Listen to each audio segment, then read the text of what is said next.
Olá, pessoal! Bem-vindos ao podcast Sonho Bem-vindo. Eu sou a doutora Larissa Matsumoto, médica ginecologista e obstetra, especialista em reprodução humana e faço parte do time da Clínica Vida Bem-vinda. Esse podcast é produzido pelo Arte Academy com o apoio da Clínica Vida Bem-vinda e tem como foco trazer para você o que há de melhor e mais atualizado na ciência da reprodução humana com a nossa experiência clínica do dia a dia. Acreditamos muito na força da boa informação e o nosso objetivo é ajudar a atingir o sonho de ter um filho, através de conteúdo de alta qualidade reunidos por quem trabalha com infertilidade.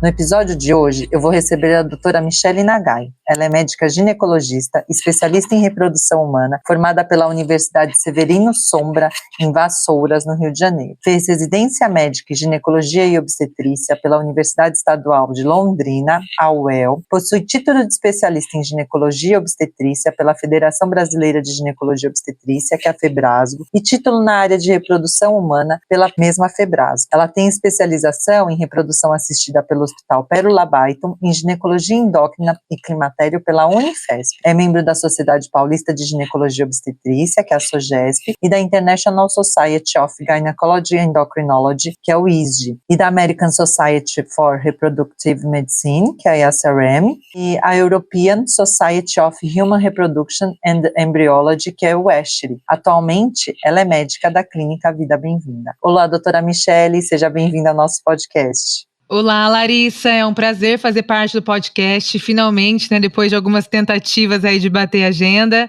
muito feliz de estar aqui, principalmente falando de um assunto que eu me identifico muito. E é um assunto que você domina bastante, né, Mi? Eu queria que você começasse falando sobre o comportamento da mulher. Ele veio mudando, com o passar dos anos, a relação com o planejamento de gestação e como que aconteceu a evolução disso tudo. Então, desde a evolução sexual ali dos anos 60, com a invenção da pílula, a mulher vem tendo várias mudanças na forma como ela é vista pela sociedade, também no seu comportamento, não só social como reprodutivo. Então, a mulher conseguiu estar cada vez mais inserida no mercado de trabalho, cada vez mais inserida no mercado na universidade. Então, com isso, os planos de maternidade muitas vezes são postergados. E nós sabemos que é uma tendência cada vez maior, cada vez mais futura. A gente já sabe que na União Europeia, mulheres entre 30 e 34 anos, a população feminina é 11% mais, o nível de escolaridade mais alto do que dos homens. Então, isso é uma tendência que está vindo, a mulher cada vez mais bem-sucedida, inserida no mercado de trabalho, e com isso, muitas vezes, a maternidade realmente é deixada de lado, é postergada, porque a mulher ali entre seus 20 e 30 anos está querendo entrar no seu auge ou no seu auge da carreira, e a gente sabe que ter filho nesse momento nem sempre se encaixa com esses planos da mulher. Então a preservação de fertilidade vem aí ganhando força e vai ter cada vez mais. E a gente tem vivenciado também, quando a gente olha os gráficos de censo, de evolução de gestação, a gente vê que a mulher vem mesmo engravidando mais tardiamente, vem aumentando o desejo pela maternidade depois dos 35 anos e vem aumentando as chances, o número de mulheres que engravidam também depois dessa idade, Então, eu costumo dizer muito que a gente vem do planejamento de não engravidar depois da pílula, como você bem citou, e agora, hoje a gente tem a oportunidade de realizar esse planejamento de forma mais completa, que é decidir quando não engravidar e depois tomar essa decisão por quando oferecer a oportunidade, de que a gente possa gestar no futuro. E aí a gente fala muito dessa questão da idade, mas por que a idade é um fator importante para a gravidez? Como que acontece esse decréscimo na fertilidade? Então, infelizmente nós sabemos que as mulheres nascem com a quantidade de óvulos que elas irão utilizar, assim, durante toda a vida dela, E o auge, a época que nós mais temos óvulos ainda é intraútero. Então, desde o período intraútero do nascimento, nós perdemos óvulos, assim, de forma individual, diariamente. Além disso, de nós não produzirmos mais esses óvulos desde o nascimento, eles também começam a ter uma perda de qualidade. Pensa que os óvulos têm exatamente a sua idade. E apesar de sermos super novas, né, nossos 30 e poucos anos, para os óvulos isso já tem um impacto. Nós sabemos que a chance de ter alguma aneuploidia, alteração genética, é pior, principalmente a partir dos 35 anos. Então, você vê que não bate, né? Essa conta no final não bate. A mulher ali tá com seus 30 e poucos anos, querendo focar na carreira, no auge da carreira dela, ou com outras prioridades na vida, e ao mesmo tempo ela já está tendo uma queda importante nas chances de gravidez, um aumento nas chances de aborto pelas alterações genéticas, etc.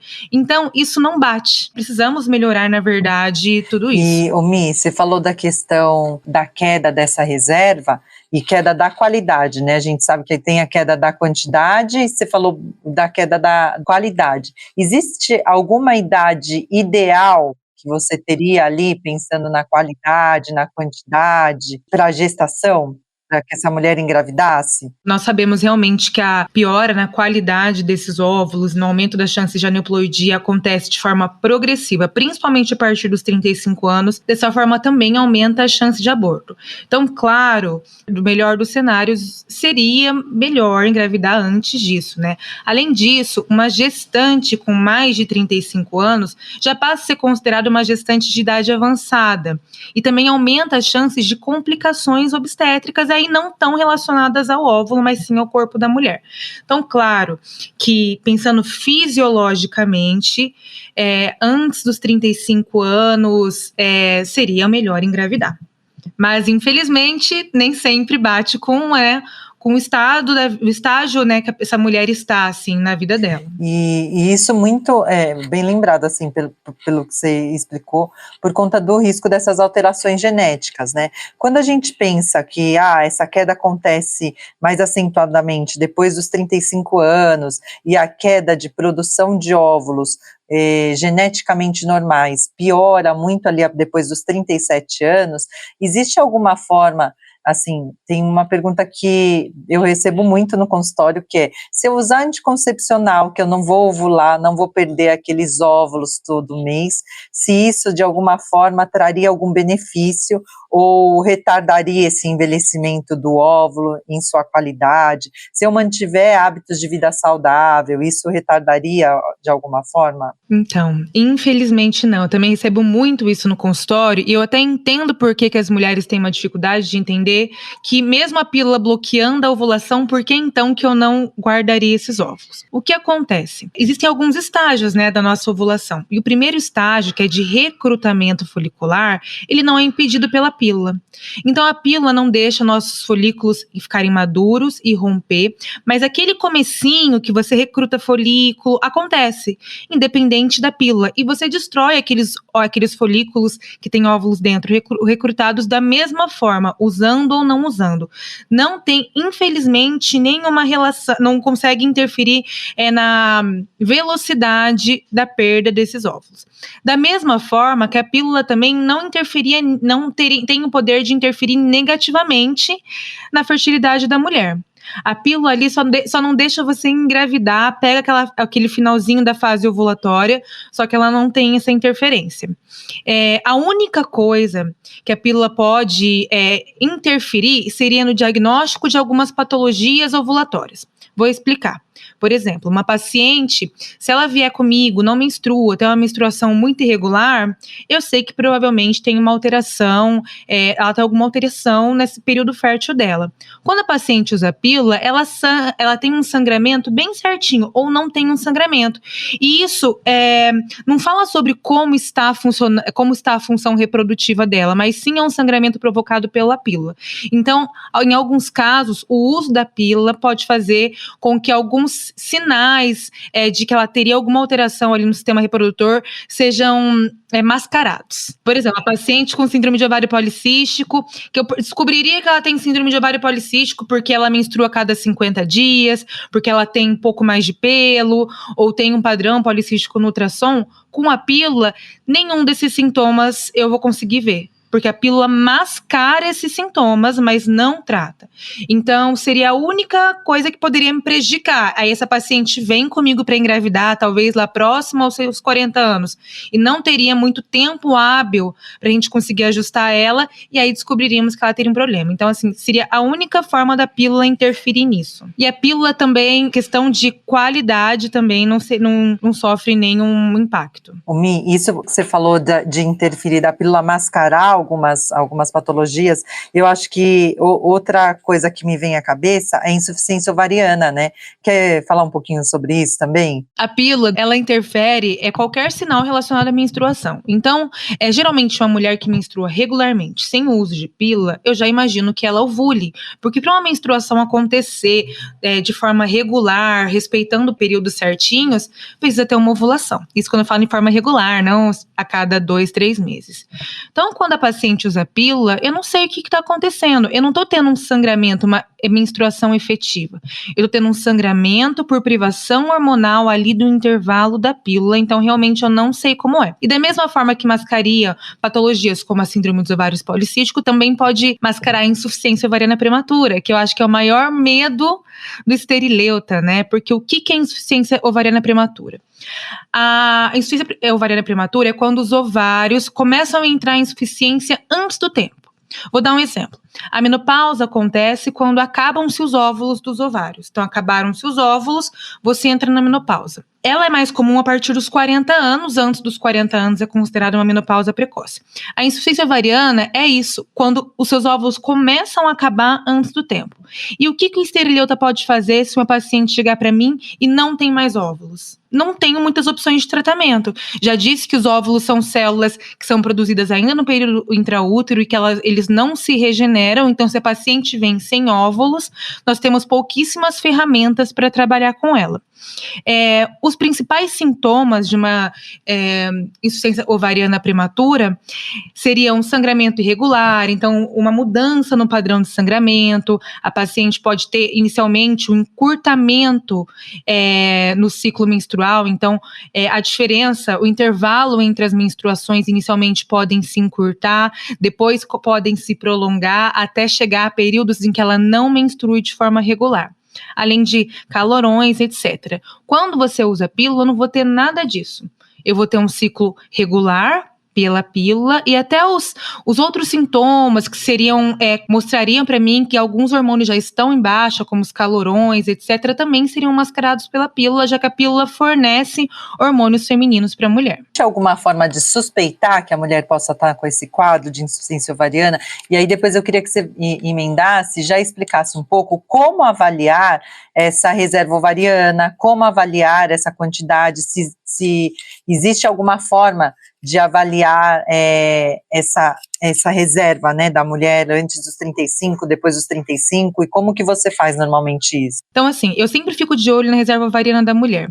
Geralmente, no meu caso, eu tenho muitas pacientes que não são só de reprodução humana, eu tenho pacientes de ginecologia, e eu vou acompanhando. Se eu vejo que é uma paciente que não tem desejo gestacional tão próximo, está ali próximo aos seus 30 anos, eu já começo a observar como que está essa reserva ovariana.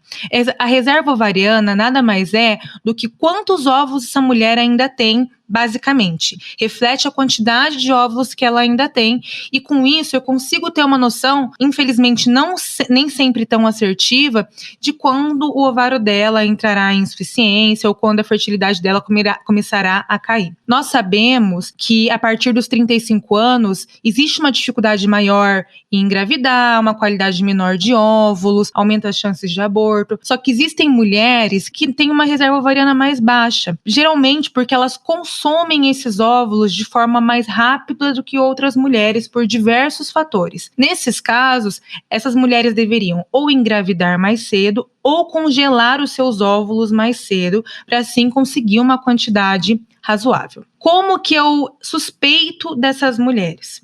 Existem alguns fatores que me fazem pensar que essa mulher pode ter gastado óvulos de forma mais rápida. Por exemplo, mulheres que tiveram que fazer alguma cirurgia ovariana, que tiraram cisto nos ovários, ou que tiraram o ovário por cistos benignos, por endometriose. Mulheres com endometriose, nós sabemos que tem um risco maior menor, de ter uma reserva ovariana mais baixa. Mulheres que com diagnóstico de câncer, que serão submetidas a quimioterapia e radioterapia. Nós sabemos que muitas das quimioterapias e radioterapias podem causar um prejuízo aí na quantidade de óvulos, em alguns casos pode levar até a paciente a uma menopausa. Histórico familiar também de menopausa precoce é muito importante, tá? Ficar sempre muito atenta a mulheres em que a mãe entra na menopausa ali próximo aos 40 anos de idade. Isso me sugere que ela tem grandes chances de estar passando pela mesma situação. Nesse caso, eu sempre acompanho essa reserva ovariana bem de pertinho, pelo menos a partir dos 30 anos. Já tive casos de pacientes que eu precisei congelar óvulos antes dos seus 30 anos. Vou dar um exemplo. Paciente com 28 anos chegou para mim, tinha tirado um ovário já por um cisto, algo do tipo, quando era novinha. E quando ela veio para mim, fizemos um diagnóstico de endometriose com foco no único ovário que ela tinha. Nesse caso, o que optamos? Por congelar os óvulos dela com 28 anos. Pode parecer nova, mas pensa, ela já teria metade da reserva ovariana dela e mais ali um foco de endometriose dentro do ovário, causando mais prejuízo para ela. Se eu esperasse ela chegar próximo aos seus 35 anos, talvez ela não teria mais óvulos para nós congelarmos e também não seria justo eu falar para ela que ela teria que engravidar naquela idade.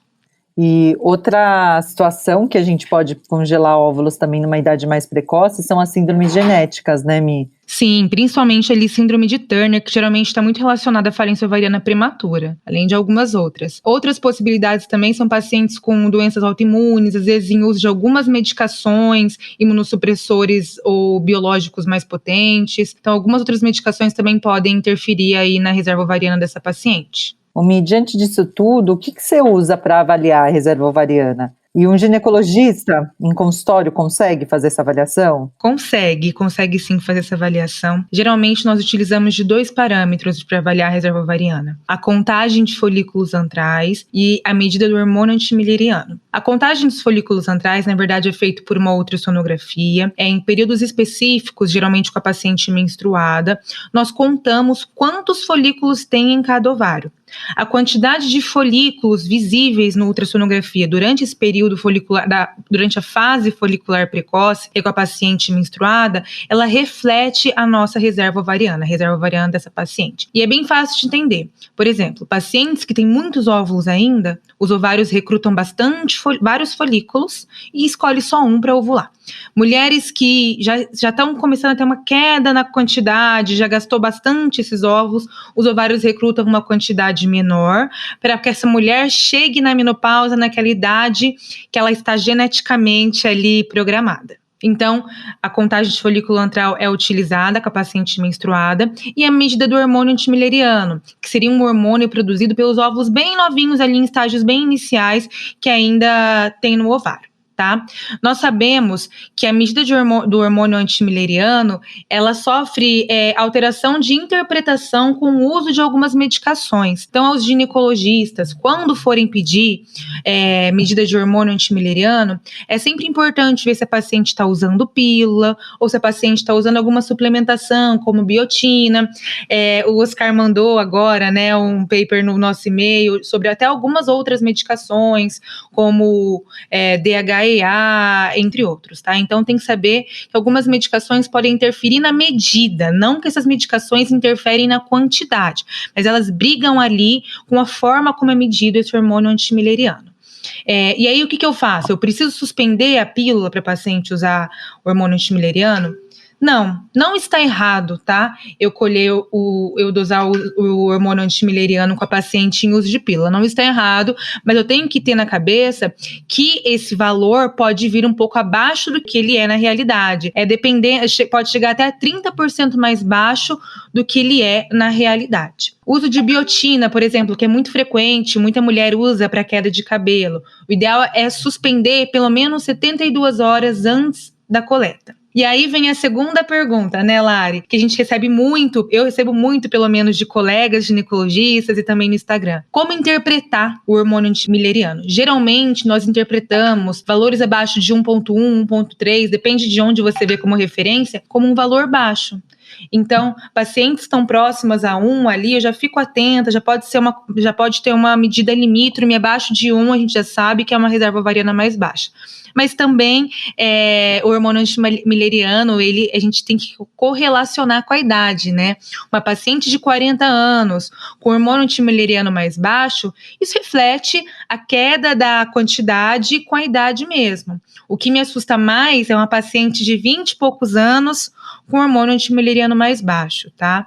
Então, na verdade, ele só fala um pouquinho sobre a reserva, mas principalmente sobre como que vai ser a evolução do tratamento, do estímulo ovariano dessa paciente. Se fosse escolher 2 exames, então, seria a contagem de folículos, né, que é por ultrassom, e tem um limite da contagem de folículos, você falou do limite do hormônio antimileriano, e tem um limite para a contagem de folículos para que você fique atenta em relação à reserva ovariana? Olha, depende muito da idade, Lari. Eu gosto de pensar assim, por exemplo, geralmente, isso nós vamos falar a seguir, não adianta eu congelar 7 óvulos numa paciente. Geralmente, quando a paciente vem para congelar óvulos, nós fazemos uma meta, né? Então, essa paciente com tantos anos precisa de tantos óvulos congelados para tantos % de chance de gravidez. Quando a paciente está com uma quantidade muito menor ali de folículos e que eu vou pensar em fazer 2, 3 ciclos, eu já fico atenta, e eu não estou falando de baixa reserva, tá? Estou falando até de uma paciente não, mas existe uma paciente com menos de 10 folículos, já ficaria preocupada, mas varia muito com a idade, né, Lari? Então, assim, cada idade tem um tanto esperado. Uma paciente de 20 e poucos anos, eu quero que ela tenha mais de 15 folículos. Uma paciente de 30 e poucos anos vai ter menos, enfim. Mas tem que ficar de olho mesmo. E o FSH, Mi, você usa o FSH? A gente falou muito de anticoncepcional e a relação, né, com essas formas de avaliar a reserva ovariana, e até o anticoncepcional também, a mulher utilizando anticoncepcional, a contagem de folículos pode também ser prejudicada, né, em função da supressão, né, ovariana que o anticoncepcional causa. E o FSH, fala um pouquinho sobre ele. Ele ainda tem seu espaço? Quando que ele é útil, quando não é útil? O FSH tem seu espaço ainda, principalmente nesse caso, pacientes que usam pílula. Pacientes que usam pílula, às vezes eu tenho uma dificuldade de contagem de folículo antral, mas se eu tenho um FSH alto numa paciente que usa pílula, aí já me chama a atenção de uma insuficiência ovariana prematura, tá? O FSH, geralmente a gente não usa ele como parâmetro de reserva ovariana. Nós usamos ele como parâmetro para insuficiência ovariana. O FSH acima de 20, 30, já pensaria até numa menopausa, então nós usamos nesses casos. Para fazer reserva é complicado, né, porque ele é muito inespecífico, mas existe todo um jogo ali, né, hormonal que nós usamos. Quando a gente escolhe o hormônio, tem que ser no período certo, e são várias coisas associadas.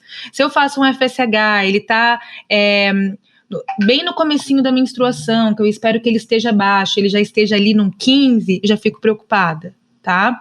O FSH tem uma variação de acordo com o momento do ciclo menstrual em que ele é colhido, e fale mais sobre insuficiência, mas nós também ainda temos essa utilidade. Principalmente, eu vou falar bem a verdade ali, serviço público também. Eu lembro quando eu fazia gineco-endócrino na Unifesp, a gente não costumava avaliar a reserva ovariana das pacientes, por outros motivos, ali a gente tratava patologias, algumas outras coisas, mas várias vezes a gente chegava uma paciente com FSH alto e ali eu prestava atenção, já sabia que essa paciente tinha uma reserva ovariana mais baixa. Isso é informação útil até para os nossos colegas ginecologistas, né, que muitas vezes utilizam o FSH como marcador. Então, é um marcador mesmo, a gente utiliza como o FSH basal, que é esse dosado, né, no segundo, terceiro dia da menstruação. Lembrando que o FSH é o hormônio folículo estimulante, ele é liberado pela hipófise, mas a reserva ovariana mesmo, a melhor forma pela contagem de folículos antrais e pelo antimileriano. E essa contagem de folículos antrais, existe a possibilidade de pedir em algum laboratório para fazer, ou só especialista em reprodução humana Explica um pouquinho como que nossos colegas poderiam pedir esse exame para as pacientes deles. E qual seria o melhor momento, assim, de uma forma geral, para começar essa avaliação? Então, dá para pedir em laboratório. Claro que você tem que saber muito bem como é feito esse exame, porque não é um exame que é feito assim, de forma tão rotineira. Nós orientamos as pacientes a fazer na fase folicular precoce, que seriam nos primeiros dias da menstruação, até lá seu segundo, terceiro dia da menstruação. Então, sim, é um ultrassom menstruada, não tem problema, normal, nós fazemos mesmo, né? E aí tem que pedir para o ultrassonografista medir os folículos de 2 a 9, 8 milímetros. Medir, contar, medir um por um, tá, gente? Contar quantos tem em cada ovário.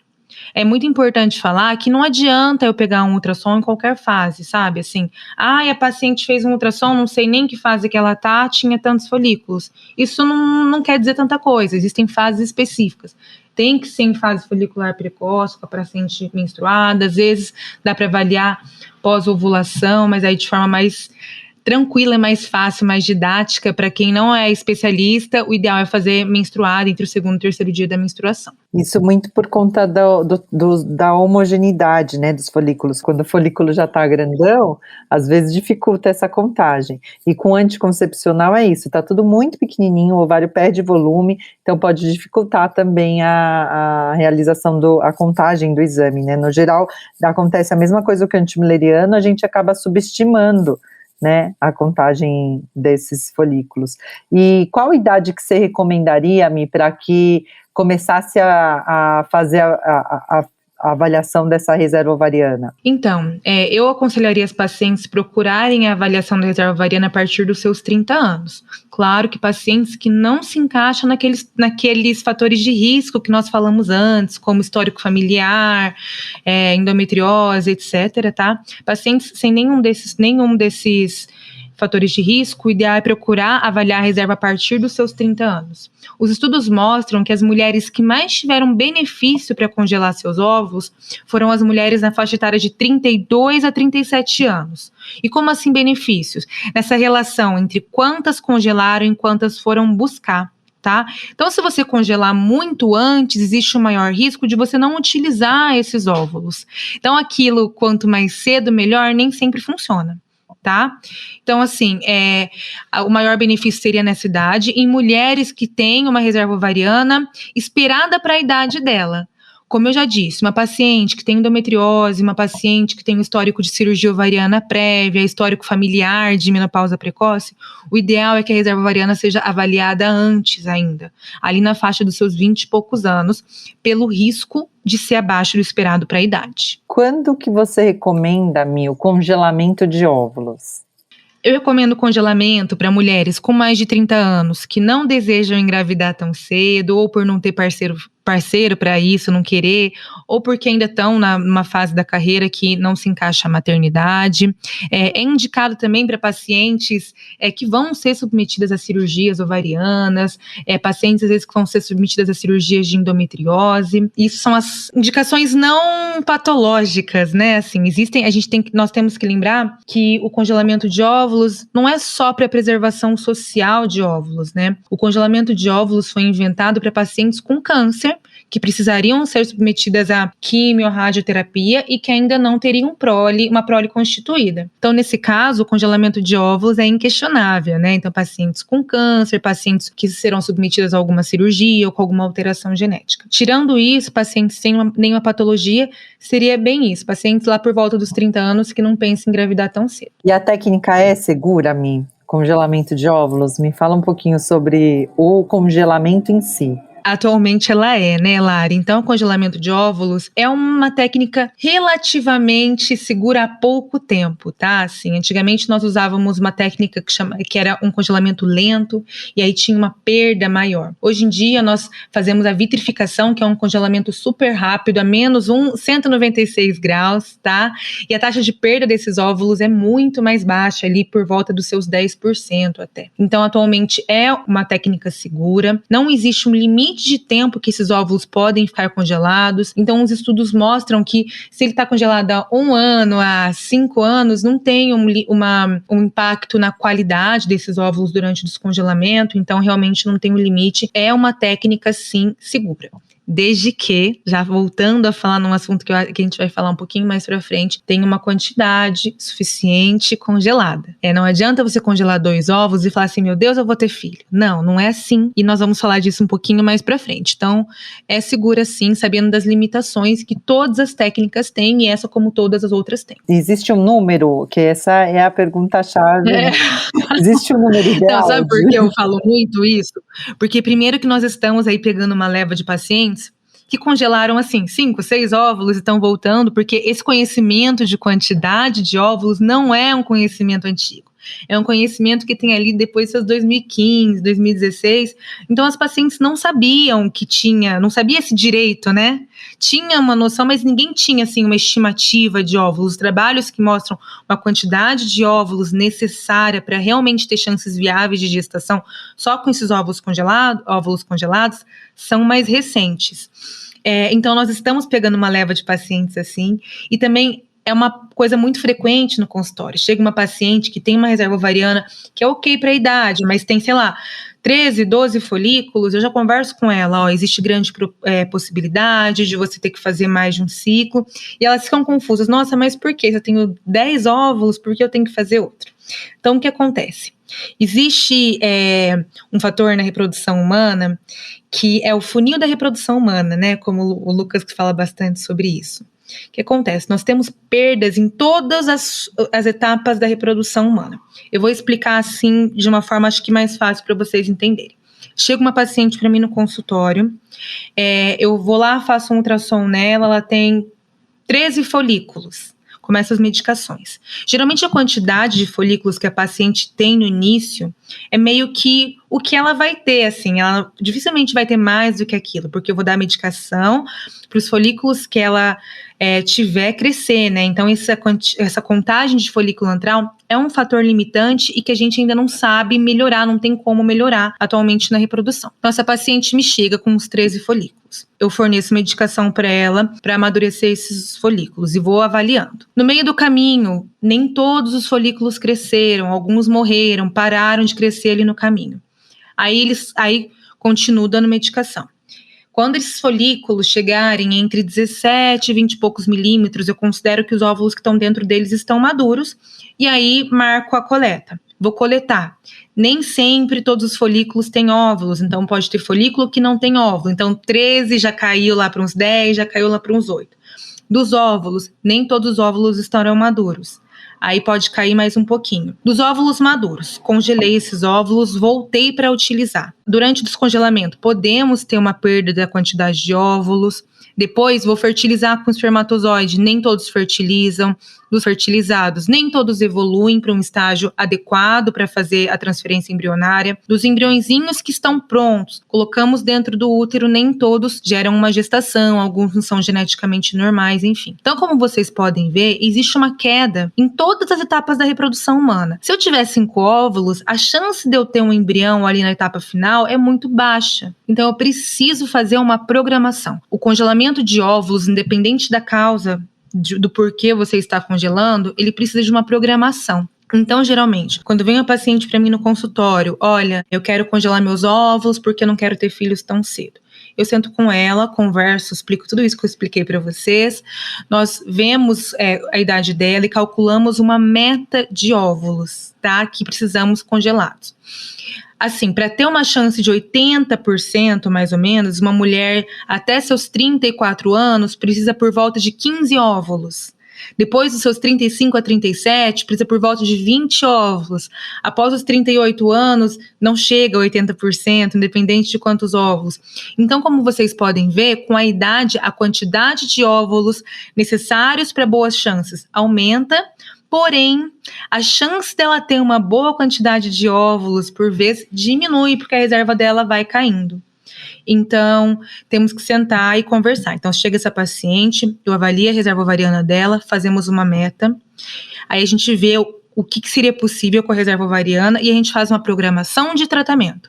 Olha, eu acredito que para conseguirmos 80% de chances de neném em casa, que seriam, 15 óvulos, você precisa de 2 ciclos, ou talvez com 1 seja possível. E mesmo com esse planejamento, a reprodução humana, ela adora mostrar pra gente que nós não temos controle sobre tudo. Então, às vezes, fazemos um planejamento e ela tem todos os óvulos que ela precisa de uma vez só, ou ela não tem, precisa de mais ciclos e nós não esperávamos por isso. Nosso corpo é uma caixinha de surpresa nessa parte. Isso que você falou do funil, Michele, no congelamento tem uma etapa a mais, que é o descongelamento. Então, muitas vezes a gente pensa, para a fertilização in vitro, 10 óvulos é a média que a gente tem, talvez seja necessário para uma mulher de 35 anos. Por que congelar 15? Porque a taxa de descongelamento e sobrevivência desses óvulos, no geral, gira em torno de 80%, né? Então, tem uma etapa a mais ali, que eu tenho que contar com esses 20% ali de óvulos que eu vou perder no descongelamento. Então, essa programação é essencial. E isso é um fator, né, que a gente leva muito em consideração. Não é incomum casais procurarem a gente para preservar a fertilidade. Então, um casal mesmo, casado ali, eles querem preservar a fertilidade e sempre surge essa dúvida, né? Congelar óvulo ou embrião? Então, isso que a Lari falou, nós levamos muito em consideração. Quando congelamos o embrião, nós chegamos ali até o final. Então, mesmo que ela tenha 10 óvulos, talvez ela tenha uma boa quantidade de embrião. A gente vai chegar. Quando a paciente não congela embrião, congela óvulo, nós não sabemos o que vai acontecer. A gente não sabe o que vai acontecer a partir da fase do descongelamento. Talvez ela descongele, perca um pouco, talvez nada fertilize. Então, isso que a Lari falou faz muita diferença. Mi, e essa questão de congelar óvulo e embrião para os casais, quando você opta pelo congelamento de embriões para preservação de fertilidade? E quando você opta por não congelar embriões, congelar óvulos? Essa é uma pergunta complicada até de responder no consultório. Quando o casal vem para mim, a gente sempre tem que falar uma coisa que nem sempre é agradável de se ver. E aí, e se você separar, o que você vai fazer? Porque assim, para você utilizar o embrião, você precisa da autorização dos dois. E se a mulher separar? O homem, muito provavelmente, vai ter ali espermatozoide depois dos seus 40 anos. Tem uma queda? Também tem, mas é muito diferente da mulher. Agora, a mulher não. Então, eu converso muito sobre isso. Congelar embrião, ok, mas e se tiver uma separação? Então, assim, você só teria vontade de engravidar se fosse com esse parceiro? Porque ninguém casa pensando em separar, mas nós sabemos o que acontece. Então, é um segundo fator que eu levo muito em consideração. E também tem os fatores éticos, né? Assim, aí já entra fator ético, religioso, que é muito individual de casal para casal, né? Então, são várias, pra gente, nessa escolha, envolve várias informações, né? Essa da quantidade. Então, assim, uma paciente com uma reserva ovariana limítrofe é mais confortável congelar embrião. Porque talvez com uma quantidade menor, se ela tiver óvulos de boa qualidade, ela consegue uma boa quantidade de embrião e não precisa ser submetida a 2, 3 ciclos. Só que aí existe esse risco de separar, e aí não vai poder usar nem embrião, não tem mais óvulo. E também essas questões éticas, religiosas, que são muito individuais de cada casal. Eu já tive casal assim, que congelaram. A minha sorte foi que na época, na conversa, a gente decidiu por congelamento de óvulos, um número ok, um número menor do que eu gostaria. Ela tinha baixa reserva ovariana, ela veio até para congelar por conta de endometriose, 37 anos. A gente congelou óvulos e congelamos embriões. Mas essa programação, às vezes, precisa de uma programação financeira muito maior do que o que normalmente a gente recomenda com congelamento só de óvulos, né? Porque você precisa fazer vários tratamentos. E ficaram com os embriões congelados normais, geneticamente, porque fizeram a biópsia, só que separaram. E aí, num outro relacionamento, a gente vai partir para o uso dos óvulos congelados. E normalmente essa diferença de tempo, às vezes, é o suficiente para que ela volte com 42, 43 anos e a gente não consiga, muitas vezes, fazer o tratamento com uma taxa de sucesso boa ali do que quando ela tinha com 37. Então, o ideal é sempre congelar óvulos, a gente sempre tem essa conversa, e até a conversa de, eu congelei meus embriões com 35 anos, que seja, e engravidei naturalmente, uma vez com 37, a segunda vez com 39, e sobraram lá X embriões, 5 embriões que eu tinha formado, bate nessa questão ética, questão religiosa, né, e que você mesmo levantou aí. Então, o ideal de preservação de fertilidade é pensar em congelamento de óvulos, mesmo que a gente tenha ali esses 20% de perda em média no descongelamento, né? Acho que sempre é uma conversa bem... Que tem que se ter, exatamente. Nem sempre é uma conversa tão tranquila, né, Lari? Exato, com os casais, né, na nossa frente. Mas eu falo muito dessa questão de tentativa de gestação natural também, né, que isso pode acontecer e aí a gente fica lá com os embriões, vários embriões às vezes congelados e sem um destino, né. E os óvulos congelados, por exemplo, para uma mulher que depois deseja a gestação, como que, você explicou um pouquinho do tratamento, mas como que eu vou depois buscar esses óvulos? Qual que é a programação depois de tratamento? Então, essa paciente congela os óvulos, nós liberamos ela para a vida normal e aí ela volta depois de uns anos querendo utilizar. Geralmente a paciente passa em consulta, nós avaliamos algumas questões para ver se ela está boa para engravidar. Então a gente vê se ela está bem de saúde, se está fazendo uso de algum tipo de medicação que deve ser suspenso durante a gestação. Aquela programação pré-gestacional normal, que até uma paciente que não utilizará óvulos congelados deve fazer. E depois disso nós programamos esse descongelamento do óvulo, tá? Então nós decidimos sobre o sêmen, né? Às vezes é de um parceiro, às vezes de banco de sêmen, e programamos o descongelamento e a fertilização desses óvulos. Avisa a embriologia e programa. E aí nós preparamos o útero dessa mulher para receber esse embrião.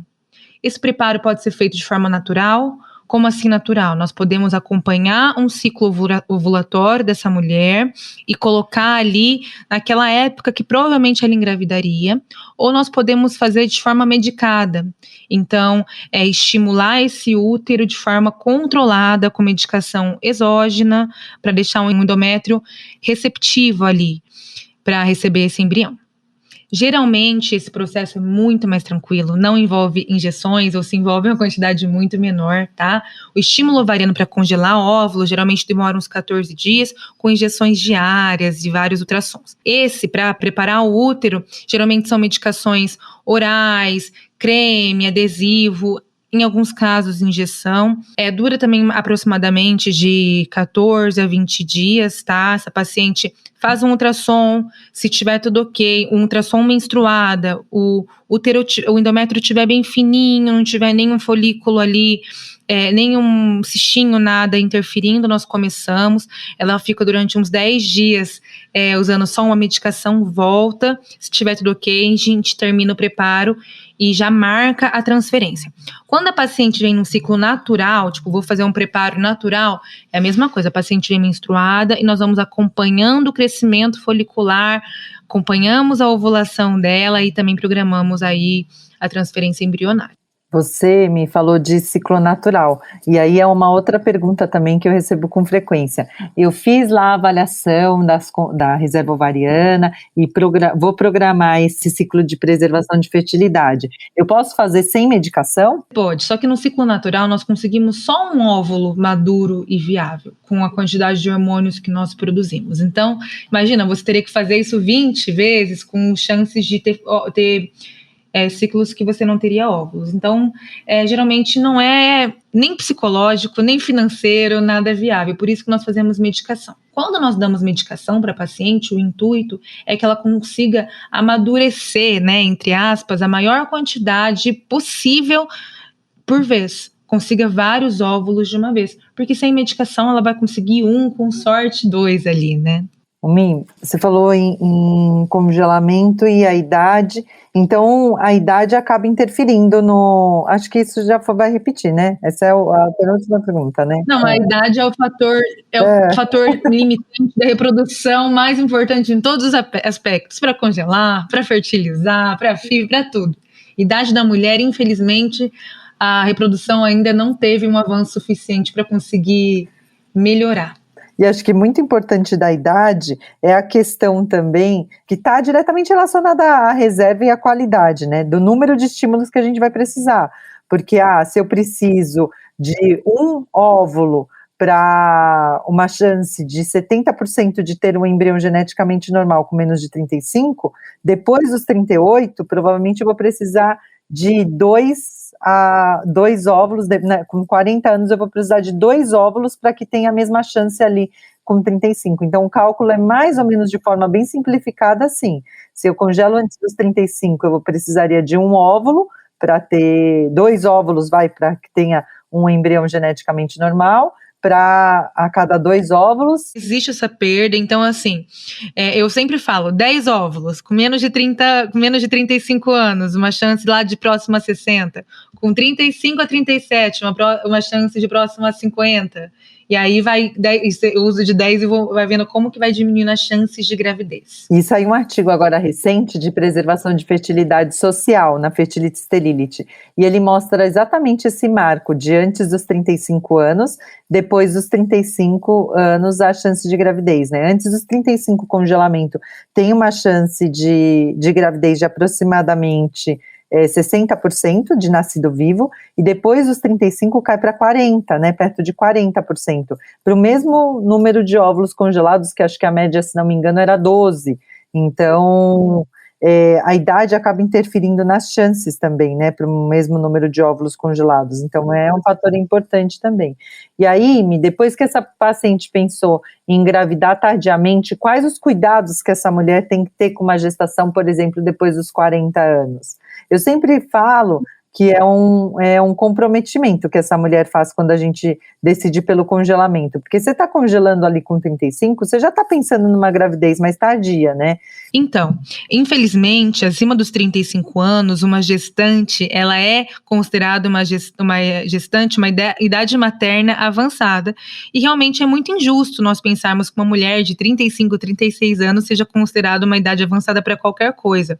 Mas esse nome não acontece em vão, né? Mesmo retirando a maior chance de aborto, aneuploidia, causada pela qualidade de óvulos, o próprio corpo da mulher começa a ter maior chance de ter algumas alterações. Então, nós já sabemos que uma mulher com mais de 35 anos tem maior chance de diabetes gestacional, de hipertensão, de pré-eclâmpsia, entre outras alterações durante a gestação. E uma paciente assim, já hipertensa, já sobrepeso, já diabetes, tem chances maiores. Então, geralmente, eu peço para essa paciente manter um estilo de vida mais adequado possível, né? Então, se manter saudável, com uma pressão boa, evitar estar acima do peso, e eu não estou falando de padrões estéticos de forma alguma, mas é porque obesidade em gestante também é um fator de risco para várias complicações, tá? Atividade física e uma vida saudável. É tudo que essa paciente pode fazer ali para tentar, né, manter o corpo preparado para uma gestação. Lembrando que se a paciente voltar diabética, hipertensa, entre outros, pode ter chance de ser contraindicada a gestação nesse caso, tá? Porque nós não podemos colocar embrião numa mulher que tem uma chance que possa comprometer, na verdade, né, a saúde dela, ou ter uma chance, um risco de vida por causa de uma gestação. Lembrando que essa definição de idade materna avançada, isso não é nosso, tá? Isso pelo das amor sociedades de Deus, internacionais, gente. Pelo amor de Deus, que eu acho um absurdo também, mas eu tô brincando, mas tem o porquê, como eu falei, não é só porque, tem o porquê, porque a partir dessa idade existe um risco maior de complicações obstétricas mesmo. Eu, sinceramente, até acho que poderiam jogar isso para mais perto dos 40, né, para eu não me encaixar com... Eu também. Eu também, Lari. Também fico chateada com isso. Mi, queria que você finalizasse com uma mensagem final. Você está em processo de congelamento, eu já congelei meus óvulos, então a gente está recomendando aqui o congelamento de óvulos numa idade adequada, coisas que a gente, nós mesmos fizemos para nós, né? Queria que você finalizasse com uma mensagem aí para as nossas mulheres que estão ouvindo o nosso podcast, e para os nossos colegas ginecologistas.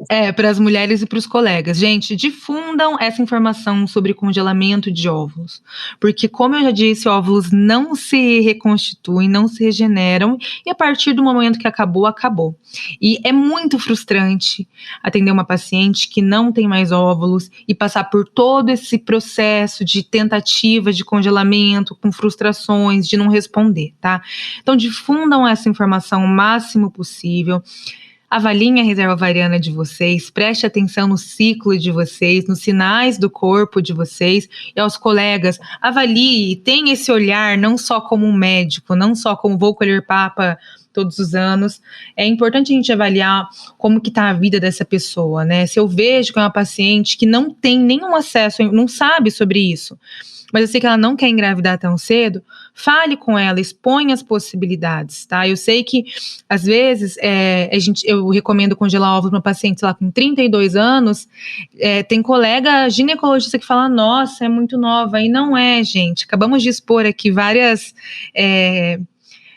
porquês, né, de fazer isso. Então, o que eu posso falar de mensagem é isso. Eu tenho uma reserva ovariana baixa para minha idade, não sabia, teoricamente não tinha nenhum fator de risco. Depois que eu descobri da minha reserva, apertando ali, procurando na família, tem um histórico aí de uma insuficiência ovariana prematura na minha família, e nem é tão prematura. Minha mãe aparentemente entrou na menopausa com uns 42 anos, nem entraria, tá, em diagnóstico, mas já me fala que minha reserva é um pouco mais baixa. Eu tenho 36 anos e a Lari me acompanha nessa tentativa aí, na saga do meu banquinho de óvulos, pegando de um em um e indo, e não é fácil.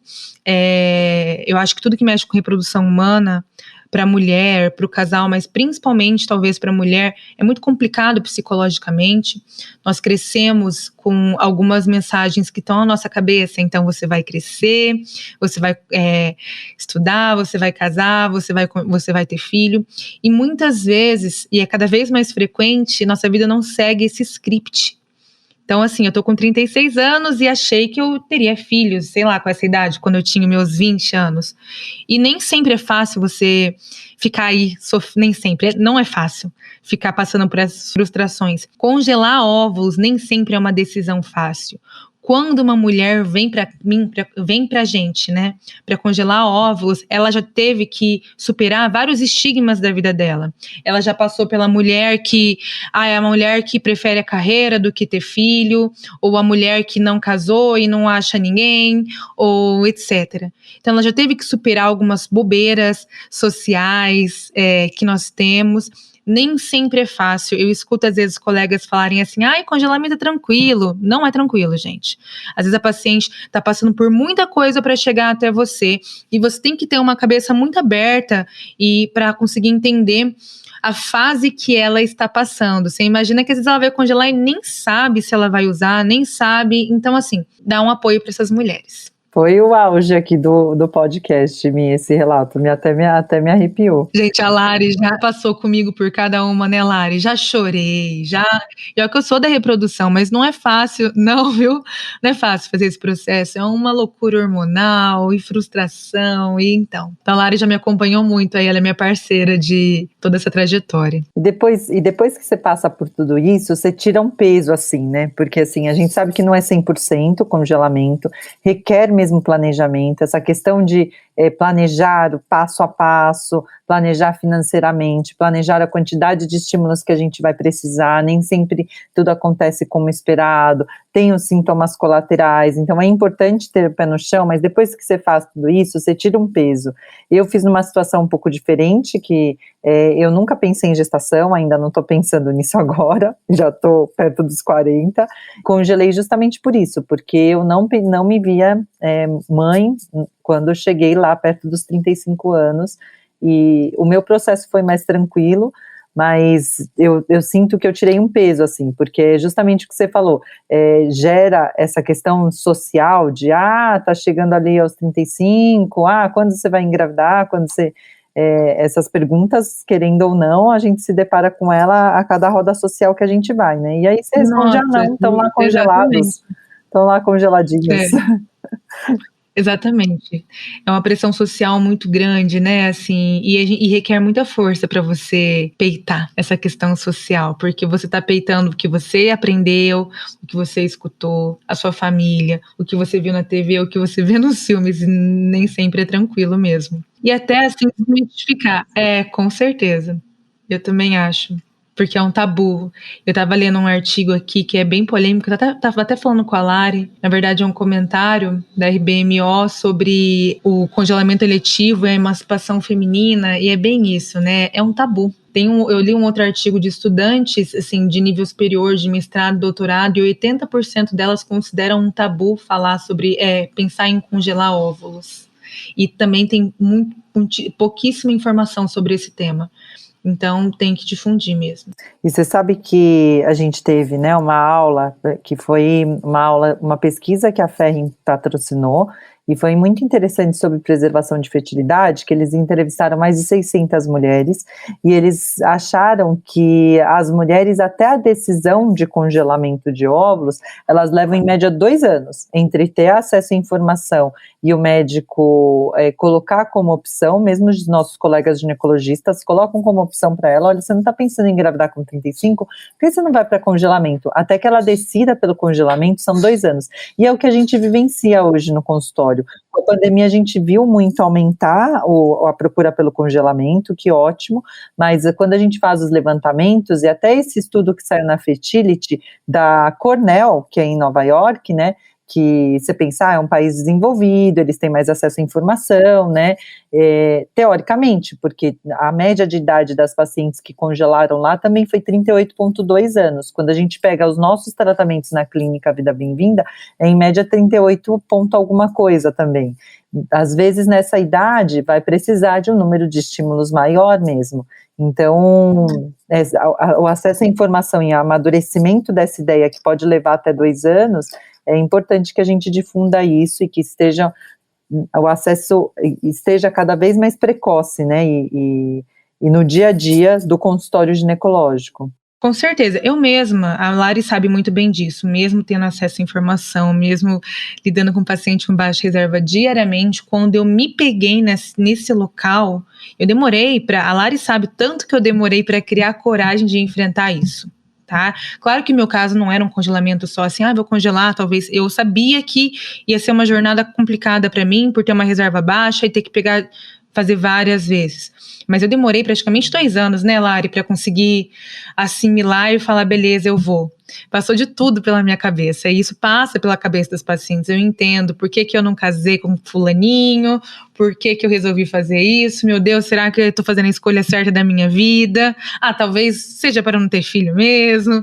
Então passam muitas coisas pela nossa cabeça, e eu entendo completamente isso, por isso que é o que a Lari falou, quanto antes tiver essa informação, quanto mais tempo você tiver de assimilar, né, menor impacto psicológico, financeiro, medicamentoso, de saúde e de tudo, né? Eu costumo dizer, faz e cuida da saúde para engravidar tardiamente, se der essa oportunidade, porque tem muita paciente que pergunta para mim, eu vou fazer o congelamento, mas será que eu quero que meu filho nasça de fertilização in vitro? E aí, essa é outra questão, a gente não congela os óvulos não necessariamente para utilizá-los, né? A gente congela os óvulos para que você tenha essa opção, caso se deparou com infertilidade ali, possa usar os seus óvulos com uma chance maior de gravidez. Você vai tentar engravidar naturalmente, né? Então, é outra questão também que normalmente a gente se depara ali, eu não aceito hoje fertilização in vitro, mas pode ser que no futuro seja o caminho realmente para que você consiga aí a maternidade, né, mesmo que não seja esperada agora no momento. Fertilização in vitro não é para quem quer, né, ninguém entra no nosso consultório, eu quero fazer uma FIV, é para quem realmente precisa, né. Com certeza. Gostaria muito de agradecer o seu relato, de agradecer a sua presença no podcast. O prazer foi todo meu, gente. Foi muito bom trazer os assuntos tão importantes, trazer esse tipo de informação e passar também nossa experiência pessoal, né, porque a gente está de um lado do consultório, mas a gente já se deparou com isso também, né, na nossa vida pessoal, e é importante trazer isso para as pessoas que estão ouvindo também, porque tudo tem um caminho, né. É verdade, com certeza. Muito obrigada, Mi. Até o próximo. Obrigada por estar conosco nesse episódio do Sonho Bem-vindo. Além de poder escutar esse podcast nas principais plataformas de áudio, você também pode nos encontrar no Instagram, @arte.academy, com Y no final, e @Vida Bem-vinda. Se você gostou desse podcast, ficaremos muito felizes de ouvir sua opinião e os comentários em qualquer plataforma que esteja usando. Importante dizer, esse podcast tem caráter meramente informativo e educacional. Não deve ser utilizado para realizar autodiagnóstico ou automedicação.